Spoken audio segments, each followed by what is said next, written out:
Hey, what's going on, guys? Shakunda right here, and today's video we're going to be talking about why that is that you feel like you're slipping or falling away from God or not being able to focus on Him as much. So like always, I hope you guys enjoy this video and I hope you guys learn something new about your faith with Christ. So the first thing I want to say is that I'm going to be reading from Matthew 6 today, and it's just a little short passage, but this short passage kind of encapsulates how most people, and Christians as well, are not focused on God as much as they should be. And the main reason for this is because of what we are doing throughout our day that we may not notice as separation from God or disobedience to God, but it is. So the world has created many things that have made us focused on other things other than God, one of which has become media, or rather social media or videos. So many of us have TikTok, many of us have Instagram, many of us, if you don't have those, then you'd be watching Reels. But a lot of us, I can say this very confidently, a lot of us scroll on our phones for hours sometimes. And Matthew 6 has a great passage to encapsulate what the problem is here. So we're going to start at Matthew 6:19. Read along if you would like. Matthew 6:19 is Jesus Christ, and he says, "Do not store up for yourselves treasures on earth, where moths and vermin destroy,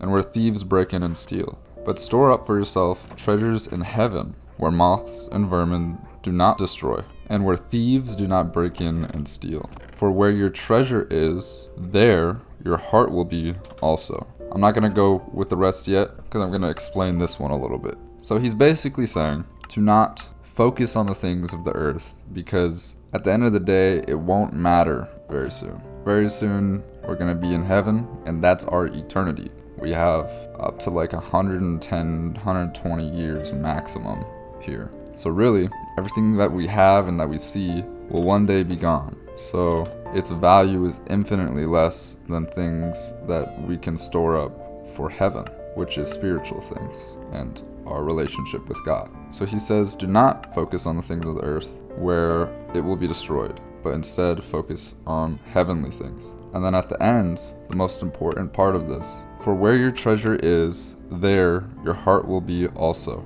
He's saying what you focus on is what your heart is focusing on also. And the most important thing about being a Christian is understanding where your heart posture is at. God knows where your heart lies. Your actions and what you say may be different than where your heart lies, and God knows that. God judges you by your heart posture. So if your heart posture is leaning towards the world and focusing on the world, then it's pretty clear to Him that where your treasure is in the world, not in Him. So if you're not thinking about Him for the most part throughout your day, and instead you're thinking about worldly things, there's a problem there. And that's probably why you feel distant, or you feel like you're not doing enough with Him, or at least your spirit feels that way. Let's go to 22. The eye is the lamp of the body. If your eyes are healthy, your whole body will be full of light. So what this means is your eyes, what you see, is going to change the rest of you. So what you see, and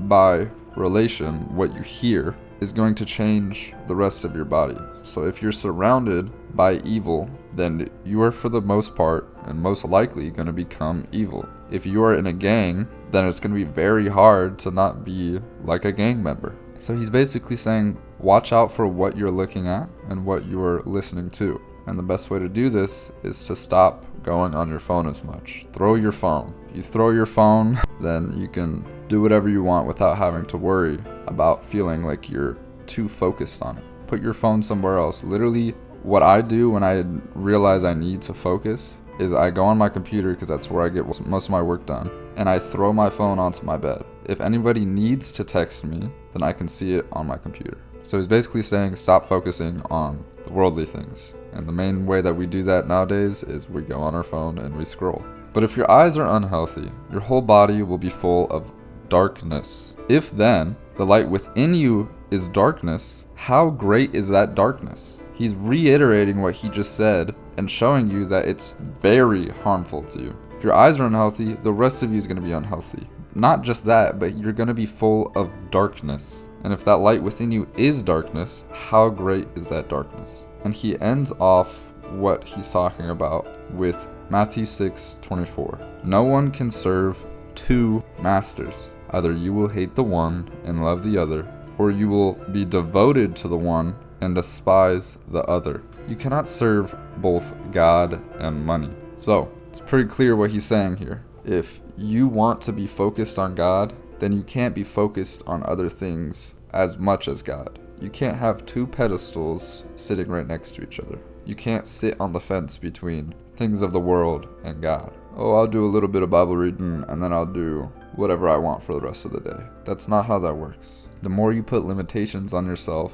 for worldly things, the closer you'll be able to get to God. You can't serve both of them. At one point, one will seem more like a job than what you want. In the last sentence, he says, you cannot serve both God and money, money being the worldly thing. So for those who also think, oh, I'm following God, but I'm also working hard like God tells me to, you can't be hyper-focused on money.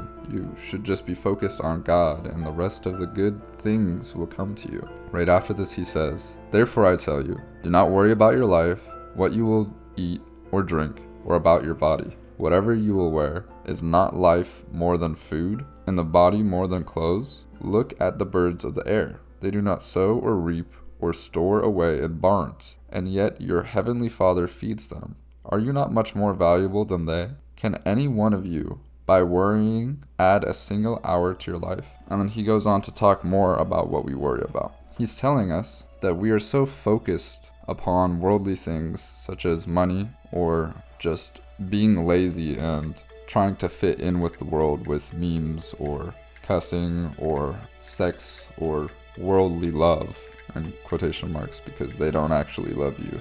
But we really need to be focused on God, because God will show you the rest of what is good if you just focus on Him. The Lord sees the birds who do not work for their food and still feeds them. And since we are made in His image and we are humans, not birds, we are so much more valuable to them. And God chooses to provide for us as well. That doesn't mean be lazy and don't work. It just means that if you are following God and not focusing on, oh, how am I going to get this money for the future? Or I should watch TikTok. No, focus on God instead.